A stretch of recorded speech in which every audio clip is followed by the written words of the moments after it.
y como acabamos de cantar, que yo mengue, Señor, para que tú seas exaltado, Padre mío.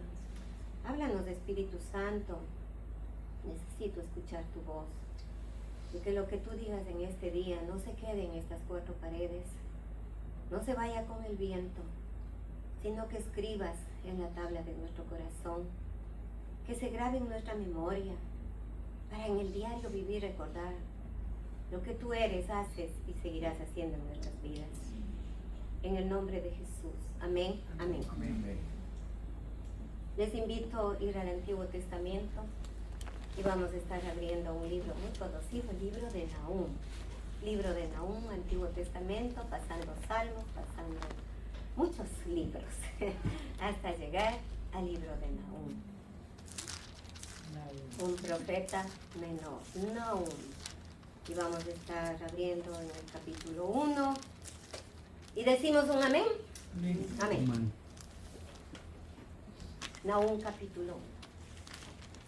Nahum es un profeta, había dicho ya, del Antiguo Testamento, cuyo nombre significa consuelo.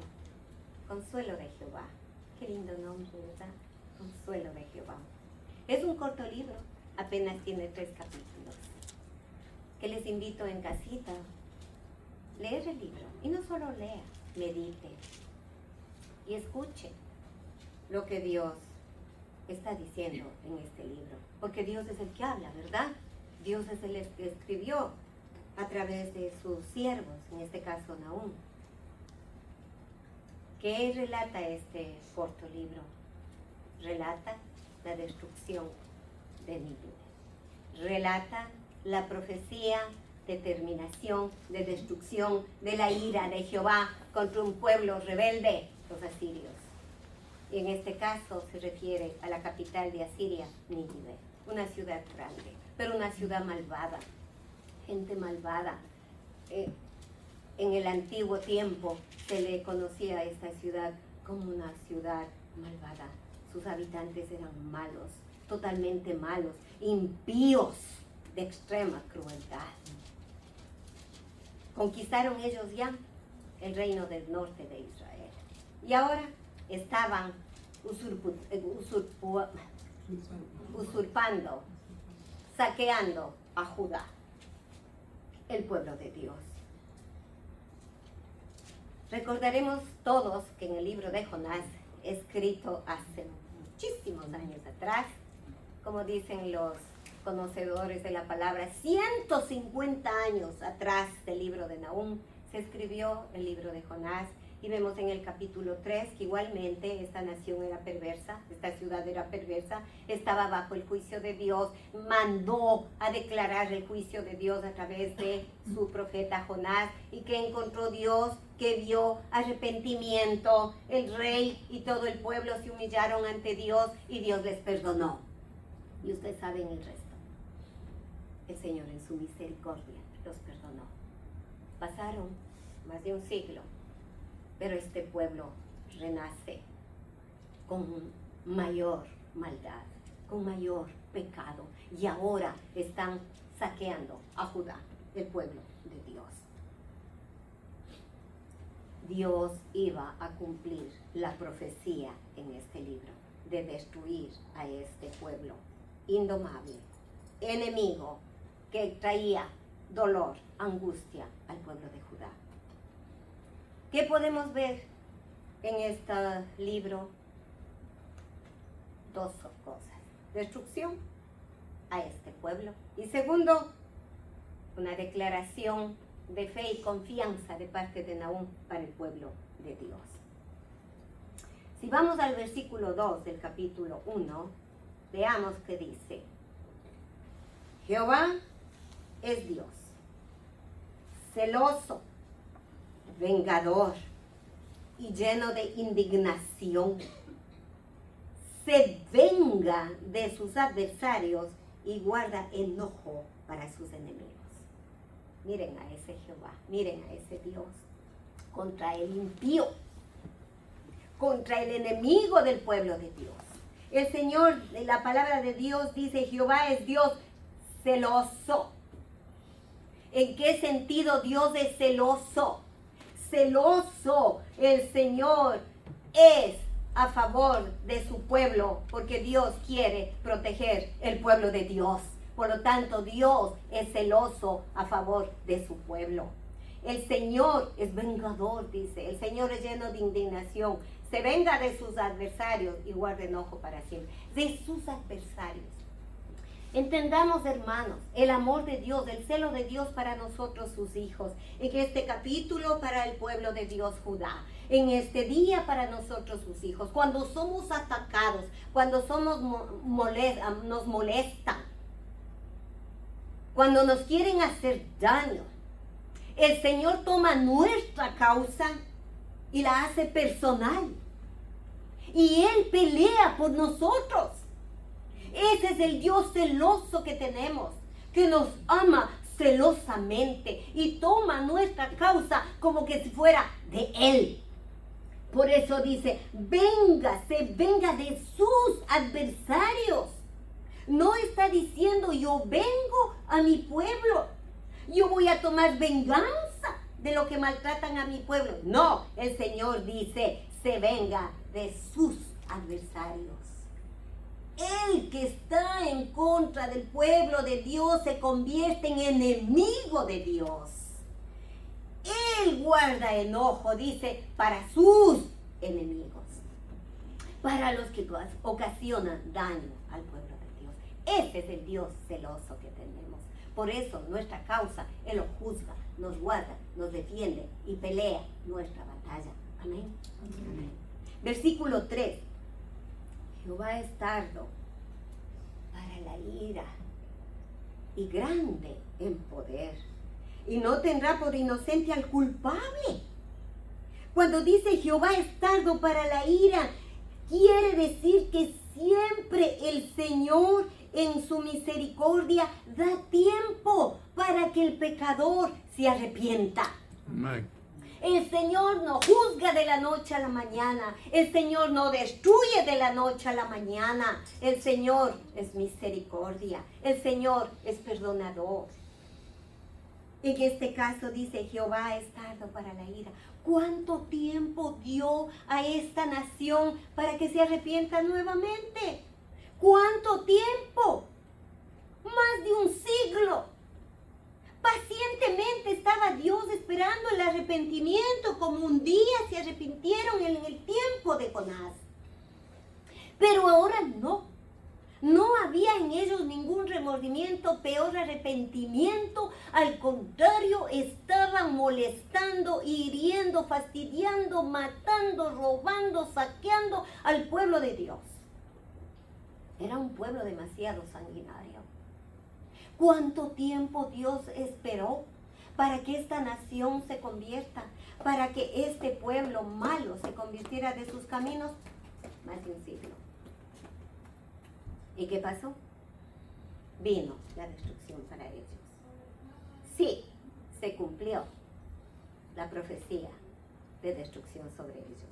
Si usted va al libro de Sofonías, capítulo 2, del verso 13 al 15, que no lo voy a leer, léalo en casa, Sofonías 2, 13 y 15, dice el Señor, dice su palabra, que nunca más se volvió a edificar Nínive, nunca más. Eso quedó desierto, eso se convirtió en un área desértica para que el animal salvaje habitara ahí. Finito, punto. Lo que Dios destruyó no se edificó. Se acabó. La oportunidad de Dios tuvieron, no lo aceptaron. No lo aceptó. Y el Señor destruyó a tal punto que nunca más se levantó una ciudad ni se reconstruyó Nínive. Ese lugar se quedó para guarida de chacales. Así es Dios en su furor. Fue tremendo, ¿verdad?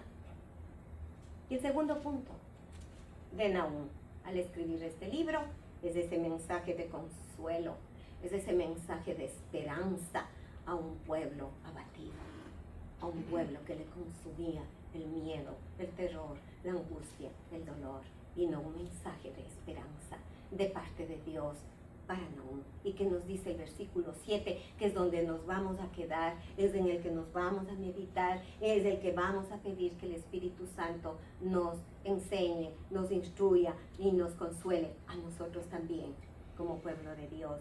Y comienza el versículo diciendo que Jehová es ¿qué? Bueno. Jehová es bueno, dice Nahum al pueblo. Jehová es bueno. En esta mañana yo les pregunto, amadas hermanas y hermanos, y me pregunto a mí mismo, ¿es bueno nuestro Dios? Amén. Amén, eso quería oír, un amén. No hay duda de que tenemos un Dios bueno. Dios es bueno. Nahum declara esta verdad, que Dios es bueno. Bueno. ¿Y por qué es bueno Dios? ¿Por qué? Por su naturaleza. La naturaleza de Dios es ser bueno. La naturaleza de Dios es santa. La naturaleza de Dios es justa. Su naturaleza es misericordia, es perdón, es amor, paciencia. Es la naturaleza de Dios. Ese es el Dios que tenemos, un Dios bueno, un Dios perdonador, un Dios que nos ama, un Dios misericordioso. Si de todos los atributos de la bondad de Dios yo pudiera resaltar, es uno. Desde que el mundo cayó, desde la caída del primer hombre en el pecado, ¿qué pasó? Dios se distanció. Se perdió la comunión de Dios con el hombre por el pecado. Y de siglos y en siglos y en siglos y en siglos, la comunicación, la comunión, la relación de Dios con el hombre seguía separada. Seguía separada por el pecado. Bien nos dice Romanos 3:23, por cuanto todos pecaron y estaban destituidos de la gloria de Dios. Todos, desde Adán hasta el día de hoy, todos pecamos. Todos estábamos destituidos de la gloria de Dios. Todos íbamos camino al infierno. Pero aquí veo la bondad de Dios. Su mayor bondad para mi vida, su mayor bondad para la suya. Y si solo en esto nos quedaríamos, dijéramos, gracias Señor. Dios creó un plan de salvación. Dios tenía triste su corazón de saber que el hombre falló, de saber que el pecado destruyó la comunión que Dios quería tener con el hombre. El pecado lo destruyó. Pero fue tanto el amor de Dios que creó un plan. Y ese plan fue enviar a su amado Hijo Jesús. Amén. Para que Él viniera y se llevara sobre Él mi pecado, sus pecados. Y se fuera a la cruz sin decir nada. Aceptó la voluntad del Padre de cargarse mis pecados. Y murió en la cruz por mí, por usted. Y su sangre nos lavó, nos limpió, nos restauró. Y nos hizo aceptos delante del Padre por su gracia. Amén. Porque no pagamos nada. Fue por su gracia, como dice Romanos 23, justificados gratuitamente por su gracia. Fuimos perdonados gratuitamente por su gracia. ¿Y qué es gracia? Bondad. Fuimos perdonados por su bondad, porque tenemos un Dios bueno. Esa es la mayor bondad de Dios en mi vida. Que me perdonó. Que me selló. Que soy su hija. Que puedo comunicarme ahora sí con Él abiertamente.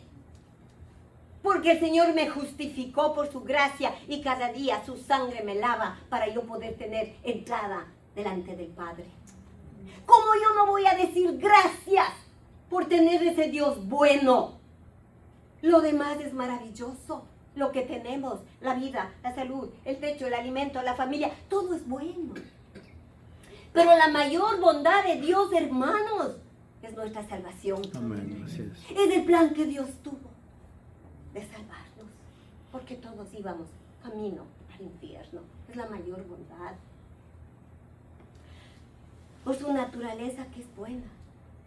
La bondad de Dios se refleja en todo lo que Él creó. Cuando Él creaba el mundo, en Génesis decía, y miró que era bueno, y miró que era bueno, y miró que era bueno, porque todo lo que hacía Dios era bueno, porque todo lo que hace Dios es bueno. No hay ningún desperfecto en la bondad de Dios. Todo lo que creó Dios fue de bien y es de bien para la humanidad. Y aún los injustos, y aún los pecadores, y aún el mundo que no acepta que Jesucristo es el Señor, para ellos también hay bondad de Dios. Por ejemplo, Mateo 5:45, que nos dice que hace salir su sol. No dice el sol, que hace salir su sol. El sol le pertenece a Dios. No es creación del hombre. No apareció porque apareció. Dios creó al sol con un propósito de bendición. Si la tierra no tuviera sol, imagínense. Pero imagínense, viviríamos en unas tinieblas profundas. Porque el sol es la luz. La luz. Dice que Él creó su sol para malos y buenos, y que hace llover sobre justos e injustos. Nosotros los hijos de Dios entendemos que el sol, la lluvia, viene de Dios y es bueno. El impío no le importa. Se quejan porque hay mucho sol y tienen calor. Se quejan de que hay mucha lluvia y les dañan sus planes. Pero nosotros agradecemos a Dios por el sol y agradecemos a Dios por la lluvia. Porque el Señor lo creó. ¿Por qué lo creó? Porque es bueno. Porque Dios es bueno. Creó todo lo creó para bien de la humanidad. Lamentaciones 3:25. Bueno es Jehová a los que en Él esperan. Tanto me gustaría que vayan anotando los versículos para que en casa lo vuelvan a leer. Bueno es Jehová a los que en Él esperan. ¿Usted sigue esperando la bondad de Dios? Yo espero todos los días la bondad de Dios.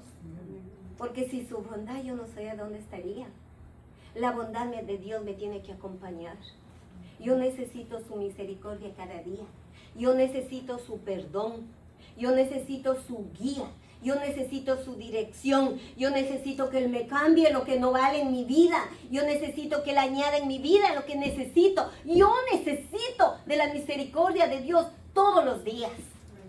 El Señor dice, bueno es Jehová a los que en Él esperan. Yo espero cada día en su misericordia. Santiago 1:17. Todo lo bueno que nos da viene de arriba, de Dios. Todo lo bueno que nos da viene de arriba, de Dios. Lo dice la traducción Dios habla hoy. Todo lo bueno que recibimos es de arriba, de parte de Dios. Nada viene del mundo bueno. El mundo no da cosas buenas, el mundo da cosas malas. Porque el mundo está dirigido por el enemigo. ¿Qué cosa buena da el enemigo? El enemigo da engaño, pone odio, enemistad, mentira, adulterio. Eso es lo que da el mundo. Pero lo bueno viene de Dios. La santidad que Dios nos exige a vivir una vida santa. Eso viene de arriba y no lo que el mundo nos da. Qué agradecidos somos con Dios de que ya no vivimos compartiendo las cosas de este mundo, porque las cosas viejas pasaron, aquí todas son nuevas en nuestras vidas. Amén. Todo lo bueno viene de Dios, en su benignidad, en su amor, En su fidelidad nos cuida, nos protege, nos levanta, nos sana cuando estamos enfermos, cuida de nosotros, de alimentarnos, de vestirnos, está preocupado, ¿qué vamos a necesitar hoy día? Toma, ¿qué va a pasar mañana? Yo lo sé, hija, no te preocupes, duerme tranquila, todo está bajo mi cuidado, porque Dios es bueno, porque nos tiene misericordia. En tiempos difíciles, Él es bueno. En sus tiempos de prueba, Dios ha sido bueno. Amén. ¿Le ha dejado Dios en el momento de angustia? No. Él ha estado ahí, animándonos, levantándonos, sanándonos, llevándonos por el camino de la verdad y la justicia, que es el único camino que nos lleva a la eternidad, donde estaremos con Él y para Él siempre y para siempre. Amén. Dios es bueno. Aleluya. Segundo punto, en el versículo 7, ¿qué nos dice? Fortaleza en el día de la angustia. ¿Qué es angustia? ¿Qué es angustia? Todo lo que se llame problema, todo lo que se llame necesidad, todo lo que se llame preocupación, eso significa angustia. Falta de trabajo, ida a estar en un hospital, fallecimiento de un ser amado, situaciones en el hogar, nos trae angustia, nos trae preocupación, nos trae desaliento.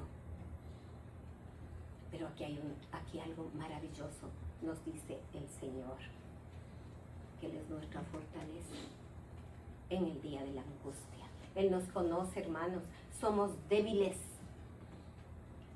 somos humanos, y en el momento de la angustia, y en el momento de necesidad, y en el momento de preocupación, podemos caer, podemos fatigarnos,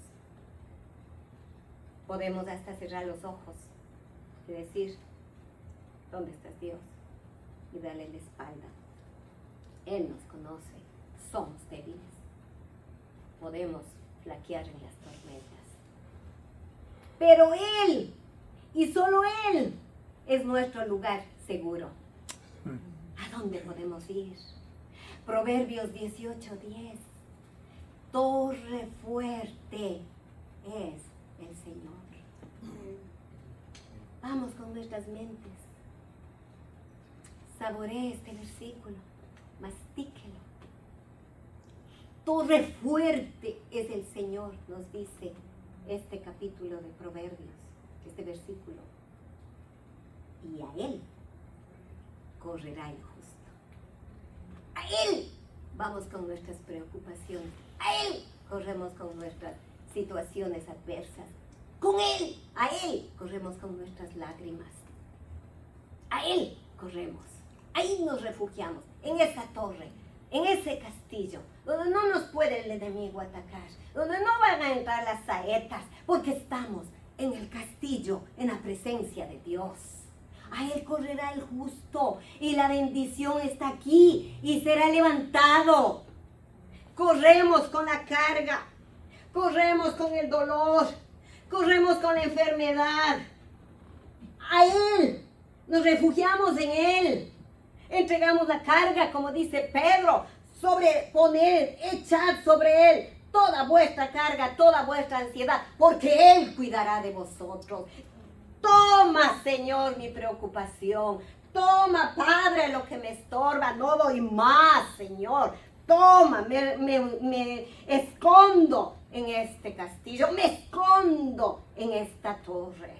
Aquí estoy, Señor, como cuando un niño pequeñito se cae y llora y regresa a ver quién está atrás de ese bebé y encuentra al papá, y el papá le estira las manos y le dice, hijo mío, ven, y le acoge en su pecho y le acaricia y le dice, todo está bien, papito, todo está bien. Y con esas palabras el niño se calla, aunque sangre en sus rodillas, pero ese niño se siente tan confortable porque está en los brazos de su padre. Así tenemos que ser nosotros con nuestro Padre Celestial. Correr delante de Él, refugiarnos en esa torre fuerte, dejar el problema, llorar lo que queramos llorar. Y el Señor dice, y será levantado. Ya cuando nos levantemos de esa situación, nos vamos a levantar animados, nos vamos a levantar contentos. ¿Por qué? Porque dejamos la carga al Señor y ya no nos llevamos, la dejamos, nos levanta el Señor, no nosotros, el Señor. ¿Se acuerdan de Ana? ¿No se acuerdan de esa mujer? ¿Cómo lloró? ¿Qué pedía? Un hijo. Pero cuando ella clamó y confió que Dios le iba a dar el hijo, ¿cómo se levantó? Se levantó contenta. Ya no lloró más. Ya no volvió. Porque se quedó embarazada. Porque Dios le escuchó su oración. Así quiere Dios que seamos. Vamos con la carga. Metámonos en la torre con Dios. Pero por favor, ya no nos levantemos y vuelva a coger la carga y váyase para atrás otra vez. No, eso no quiere Dios. Quiere que salgamos de ahí aliviados, fortalecidos, porque Él nos levanta. Amén. Amén. Dios es el único que proporciona paz, que proporciona protección, el que nos da refugio, porque confiamos en Él. Nuestro único recurso y confianza es en Dios. ¿Cuándo? Cuando atravesamos situaciones difíciles, ya lo he dicho. Salmo 91:2 nos dice el escritor de este salmo. Diré yo a Jehová, dice este salmista. Diré yo a Jehová, esperanza mía y castillo mío. Mi Dios, en quien confiaré. Está el problema, Señor, pero eres mi castillo. Ahí está la situación, pero tú eres mi esperanza. Señor, en ti confiaré. Lo que tú estás haciendo para mí es bueno. Lo que tú estás haciendo en mí es perfecto. En ti confío, en ti confiaré. Un día, 2 días, 3 días, una semana, un mes, un año. Señor, en ti confiaré. Y seguimos confiando en la fortaleza del Señor, no en nuestras fuerzas. Porque a los 5 minutos, cuando le pedimos a Dios, ya cambiamos. Porque no recibimos el favor de Dios. ¿Será, no será? ¿Me dará, no me dará? No. Seguir confiando hasta cuando el Señor nos dé lo que estamos pidiendo. Amén. ¿Qué más nos dice el Salmo 46:1? Dios es nuestro amparo. ¿Qué más es? Nuestra fortaleza. ¿Qué más? Nuestro pronto auxilio en las tribulaciones. Y David sigue diciendo, no temeré. No temeré. Y él enumera las situaciones. Dios es nuestro amparo, hermanos. Es nuestra fortaleza. Él es nuestro pronto auxilio en las tribulaciones. La tribulación no se va a acabar hoy día. La tribulación que hayamos empezado no se va a acabar hoy día. Si es la voluntad de Dios, sí. Pero mientras pasen los quebrantos, también dice el salmista, clamaré al Dios que me favorece. Mientras pase, no importa el tiempo, 1 mes, 2 meses, 1 año. Mientras pase ese quebranto, esa necesidad, clamaré al Dios de mi justicia, al Dios de mi salvación. Eso es lo que quiere Dios. Sigamos clamando. Y vendrá, porque tenemos un Dios bueno. Y nos fortalece en la situación difícil. No importa lo que estemos pasando, hermano.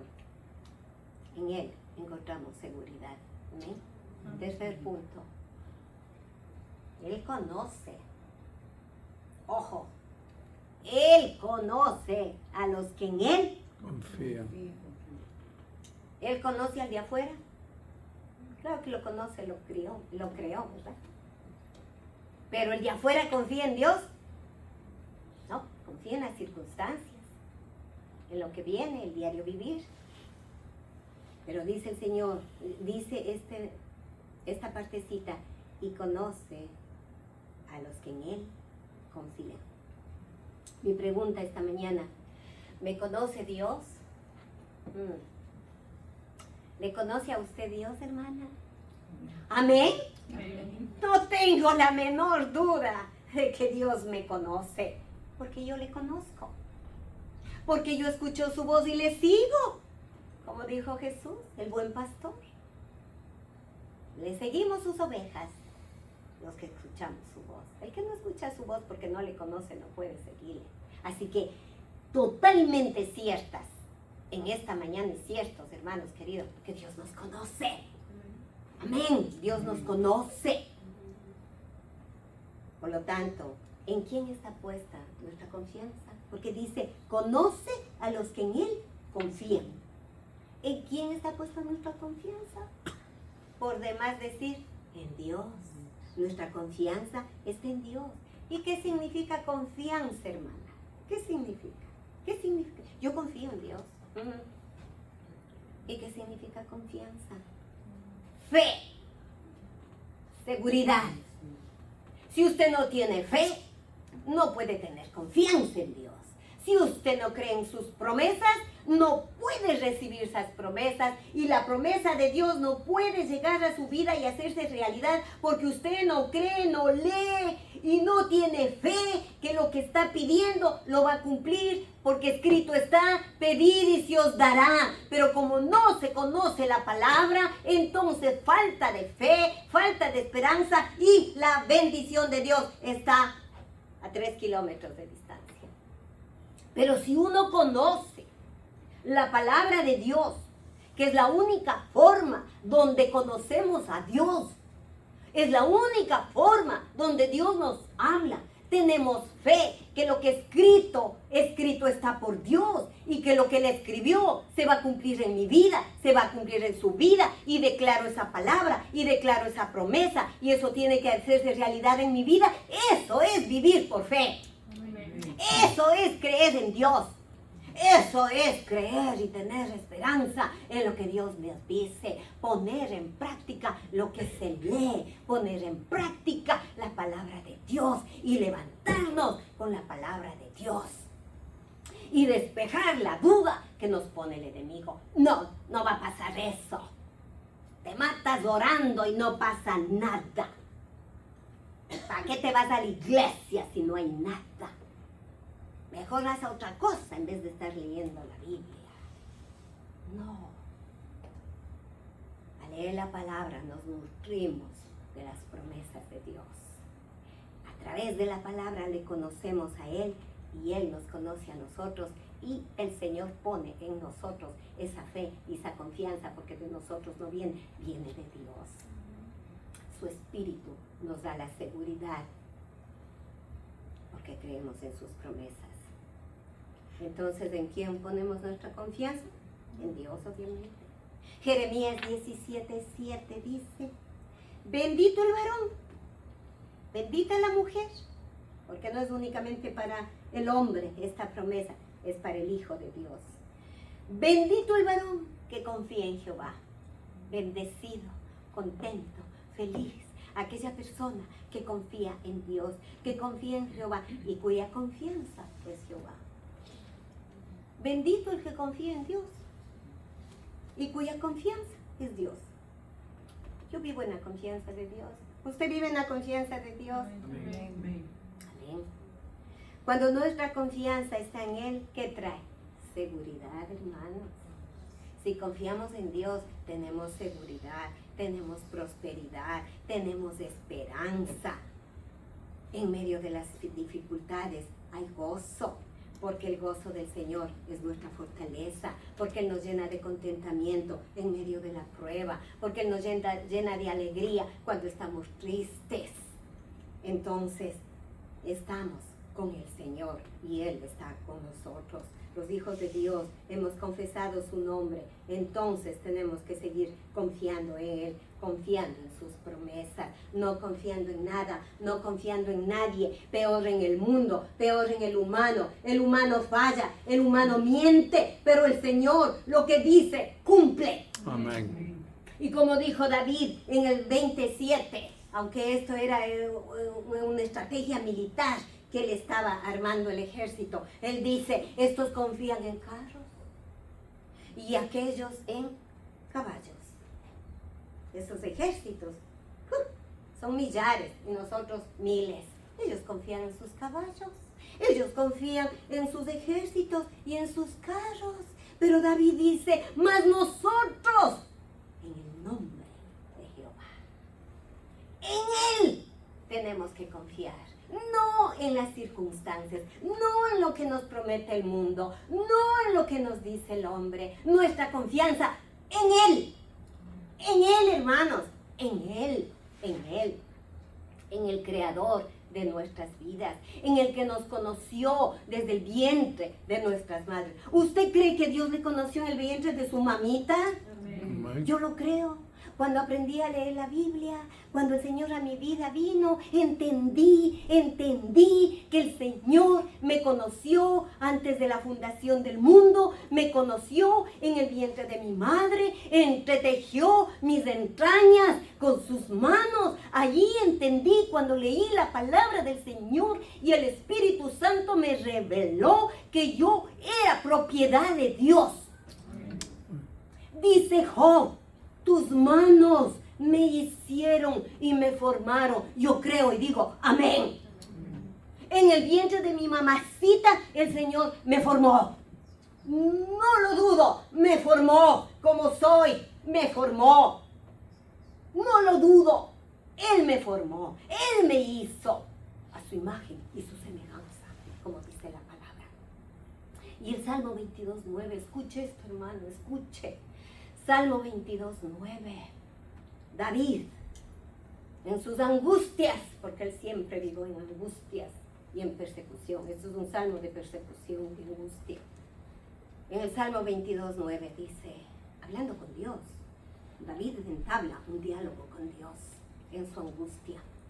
Y le dice, pero tú, Jehová, eres el que me sacó del vientre. ¿De cuál vientre? De su madre. El que me hizo estar confiado, mire, desde las entrañas, me hizo estar confiado desde que estaba en los pechos de mi madre. Tú pusiste en mí confianza. Tú me sacaste del vientre y cuando estaba en los pechos de mi madre, me pusiste confianza en ti. Sobre ti, verso 10. Sobre ti fui echado. Sobre ti fui echado, sobre ti fui puesto. Desde antes de nacer, ya tú me tomaste. Desde el vientre de mi madre. David dice, tú eres mi Dios. Amén. Qué hermoso, pero qué hermoso. Ningún problemita, ningún problemote nos puede mover del lugar del amor de Dios. Porque debemos entender que somos de Él, que Él nos formó, que Él nos sacó, que Él desde los pechos de mi madre ya me puso fe, ya me puso confianza, ya me saturó de su amor. Él, y que antes de nacer ya el Señor se encargó de ponerme en sus brazos para llamarme su hija, su hijo, y que no tengo por qué afanarme de nada, ni por qué sufrir de nada, porque el poderoso está conmigo, porque el poderoso me creó. Yo no soy una situación que tuve que venir al mundo, así tú veniste que venir, qué pena. No. Ahora entiendo que Dios tenía un propósito en mi vida y en su vida. Y por eso Él nos tomó desde el vientre de nuestra madre con ese propósito. El propósito de Dios para su vida, para mi vida, es el mejor, hermanos. Es el mejor. Ya lo tenemos todo, la salvación. Y al tener la salvación ya lo tenemos todo, como empecé diciendo. Él cuida de nosotros. Capítulo 6 de Mateo, ahí dice todas las bendiciones. Él va a alimentarnos, Él va a cuidarnos, Él va a protegernos, Él nos da el techo, Él nos da el abrigo. Pero también dice, pero primero busca mi rostro, primero busca mi reino. Y todo lo que necesites en esta tierra, yo te voy a dar. ¿Por qué me voy a preocupar por el día de mañana? ¿Por qué me voy a preocupar si tengo o no tengo para pagar la renta o el mortgage o el carro? ¿Por qué me voy a preocupar? Si mis ojos están puestos en Él, en el proveedor de mi vida, y el Señor nunca llega tarde. Amén. Nunca. Ninguno de nosotros tal vez hemos estado en una situación tan difícil que nos llevaron presos, porque no tuvimos. De la nada, en el último momento, en el último instante, ahí aparecía Dios con su gracia y su favor. Yo y mi casa, hablando de mi hogar, mi esposo, somos testigos de la misericordia de Dios. Nunca nos faltó, nunca. En el momento indicado llegaba, porque Dios nunca llega tarde. Entonces, ¿por qué preocuparnos? ¿Por qué preocuparnos? ¿Por qué vivir en angustia? Este hermoso capítulo nos hace entender que el Señor peleó la batalla de Judá, vengó de sus enemigos y los destruyó. Los destruyó. Asimismo, el Señor pelea nuestras batallas y destruye todos nuestros enemigos. Todos nuestros enemigos. No son físicos. No son físicos. Ellos sí eran físicos. Pero nuestros enemigos son espirituales.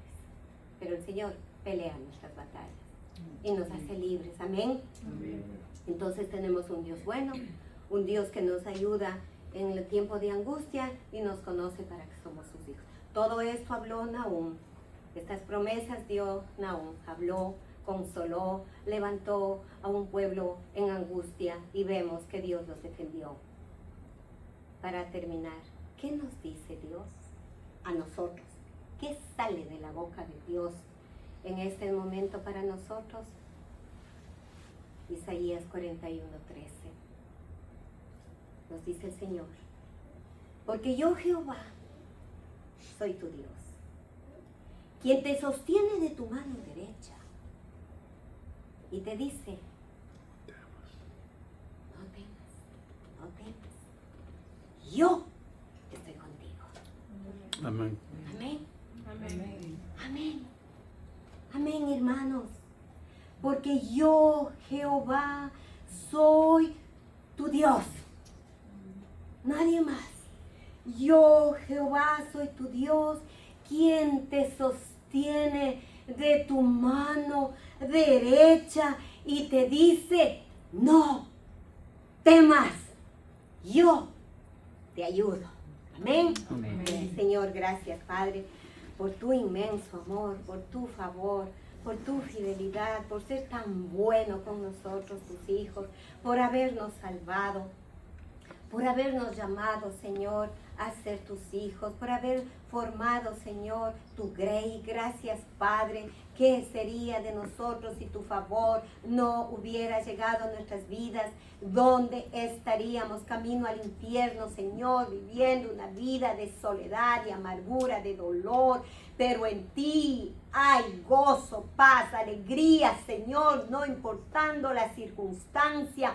En ti hay gozo, Señor, y gozo eterno. Gracias, Padre, porque nos rodeas de tu amor y de tu paz.